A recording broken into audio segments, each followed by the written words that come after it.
Hi all, ఈరోజు రాగి సంకటి ఎలా చేస్తారో చూపిస్తాను.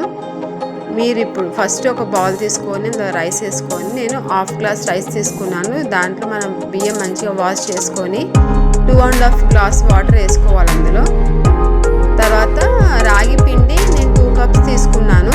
మన క్వాంటిటీ ఎక్కువ కావాలంటే రైస్ ఎక్కువ తీసుకోవాలి. దాంతోపాటు ఇంకో కప్ కూడా ఎక్స్ట్రా రాగి పిండి తీసుకోవాలి. మంచి మనం వాష్ చేసిన బియ్యం ఉంటాయి కదా, అది మనం రైస్ వండుకోవాలి. రైస్ కొంచెం మెత్తగా కావాలన్నమాట. ఈ పిండి అనేది ఫస్ట్ మనం మెజర్మెంట్ తీసుకొని పక్కన పెట్టుకోవాలి. రైస్ ఉడికేటప్పుడు కొద్దిగా సాల్ట్ వేసుకోవాలి, లైట్గా. సాల్ట్ వేయకపోతే కొంచెం చప్ప ఉంటుంది, తినబుద్ధి కాదు. సాల్ట్ వేసుకున్న తర్వాత ఒకసారి గంటతో కలిపేసుకొని అన్నము మెత్తగా ఉడకాలి. మెత్తగా అయిన తర్వాతనే మనం ఈ రాగి పిండి అని వేసుకోవాలి.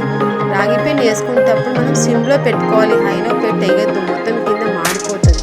సిమ్లో పెట్టి అది వేస్తూ కలుపుతూ ఉండాలి. కలపకపోతే ఉండలు అయిపోతుంది అనమాట. కలుపుతూ మంచిగా మనం వేసుకున్న తర్వాత ఒక హాఫ్ స్పూన్ నెయ్యి వేసుకోవాలి. నెయ్యి వేసుకుంటే ఏంటంటే కొంచెం లోపల బాగా వస్తుంది, మనం ముద్దలు చేసేటప్పుడు బాగుంటుంది అన్నమాట. తర్వాత మొత్తం కలిపేసుకున్న తర్వాత లాస్ట్కి స్టవ్ ఆఫ్ చేసుకొని గిన్నె పక్కకు పెట్టుకొని రాగి సంకటి ఎలా చేసుకోవాలో చూపిస్తుంది. ఇలా రౌండ్గా రావాలి, వస్తేనే మనకి అది రాగి సంకటి అనే ఫీలింగ్ వస్తుంది అనమాట. అది బాగా వేడిగా ఉంటుంది. కొంచెం చల్లీళ్ళల్లో మనం చెయ్యి ఇట్లా పెట్టి డిప్ చేసుకొని చెయ్యి తడుపుకుంటూ కొంచెం తీసుకుంటూ మనం లడ్డులాగా చుట్టుకోవాలి. దీనికి నాన్ వెజ్ అయితే సూపర్గా ఉంటుంది. దానికి దీనికి బ్యాలెన్స్ అవుతుంది. ఫిష్ కర్రీ కానీ, నాటుకోడి కానీ, మటన్ కర్రీ కానీ దాంతోపాటు తింటే మాత్రం చాలా సూపర్గా ఉంటుంది. ఇది మేమైతే ఫిష్ కర్రీతో ఇది చేశాను, చాలా బాగా వచ్చింది.